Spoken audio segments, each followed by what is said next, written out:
Today we're going to read about Diary of a Wimpy Kid 1 from page 206 to page 217. Now let's get started.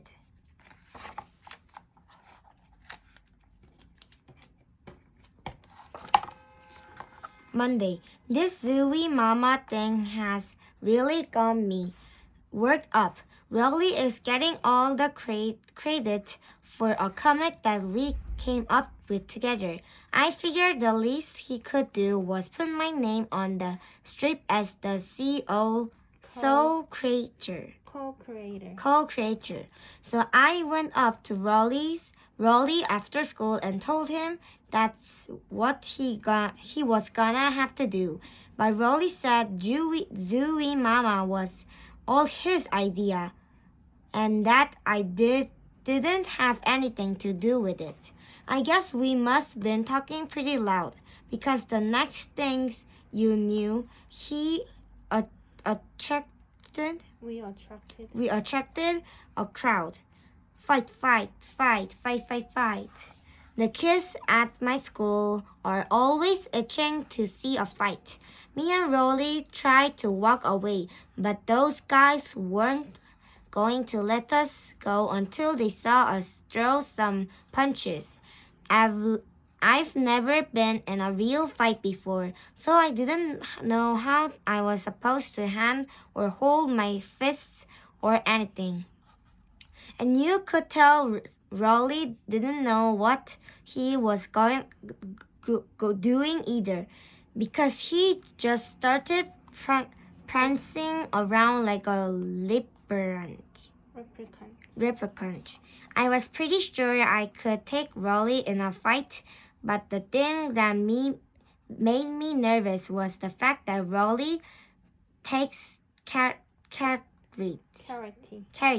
I don't know what kind of huffscuffs they teach in Rolly's charity classes, but the last thing I needed was for him to lay me off right there on the blacktop. Before me or Rolly made a move, there was a screeching sound in the school parking lot. A bunch of teenagers had stopped their pickup truck and they started pulling out. I was just happy that everyone's attention was on the teenagers instead of me and Rolly. But all the other kids took off when the teenagers started hanging our way. And then I realized that these teenagers looked awfully familiar. That's when it hit me. These were the same guys who chased me and Rolly around on Halloween night, and they had finally caught up with us. But before we could make a run for it, we had our arms pinned behind our backs. Those guys wanted to teach us a lesson for taunting them on Halloween night, and they started arguing over what they should do with us. But to be honest with you, I was more concerned about something else. The cheese was only a few feet from where we were standing on the blacktop, and it was looking nastier than ever.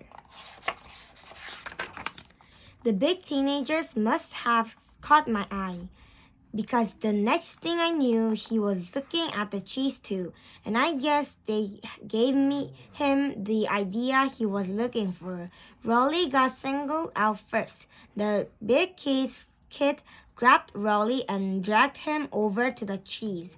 Now I don't want to say exactly what happened next, because if Rolly ever tries to run for president and someone finds out with what these guys made to him do, he won't have a chance. So I'll put it to you this way. They made Rolly eat the cheese. I knew they were gonna make me do it too. I started to panic because I knew I wasn't going to be able to fight my way out of this situation. So I did some fast talking instead. I would, but I'm allergic to dairy. And believe it or not, it actually worked. You're lucky, Punch. I know. I guess the teenagers were satisfied they had made their point, because after they made Rolly finish off the rest of the cheese, they let us go. They got packed in their truck and took off down the road. Me and Rolly walked home together. Neither one of us really said not anything on the way back.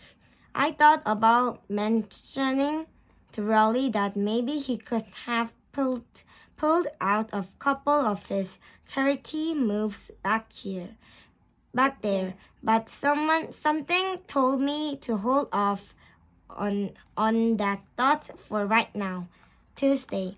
After school today, the teachers let us outside after lunch. It took about 5 seconds for someone to realize the cheese was missing from its spot on the blacktop. Everybody crowded around to look at where the cheese used to be. Nobody could believe it was actually gone. People started coming up with these crazy theories about what happened to it. Somebody said that maybe the cheese grew legs and walked away. It took all my self-control to be my mouth shut. And if Rolly wasn't standing right there, I honestly don't know if I could have kept quiet. A couple of the guys who were arguing over what happened to the cheese were the same ones who were egging me and Rolly on yesterday afternoon. So I knew it wasn't going to be long before someone put two and two together and figured out that we must have had something to do with it. Rolly was starting to panic, and I don't blame him either. If the truth ever came out about how the cheese disappeared, Rolly would be finished. He'd have to move out of the state, and maybe even the country. That's when I decided to speak up. I told everyone that I knew what happened to the cheese. And I said I was sick of it being on the blacktop, and I'll just decided to get rid of it once and for all. For a second there, everyone just froze. I thought people were going to start thanking me for what I did, but boys, was I wrong. I really wish I had worded my story a little differently, because if I threw away the cheese, guess what that meant? It meant that I have the cheese touch. June, Friday. Well, if Raleigh appreciate what I did for him last week, he hasn't said it. But we've started hanging out after school again, so I guess that means we and him are back to normal. I can honestly say that so far having the cheese touch hasn't been all that bad. It got me out of doing the square dance unit in Peace Ed, because no one would partner up with me, and I've had a whole lunch table to myself every day. Today was the last day of school, and they handed out our yearbooks after 8th period. I flipped to the class favorite page, and here's the picture that was waiting for me. Class clown, Raleigh Jefferson.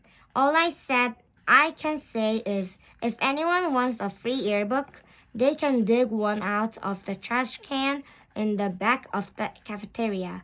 Raleigh can have class clown for all I care.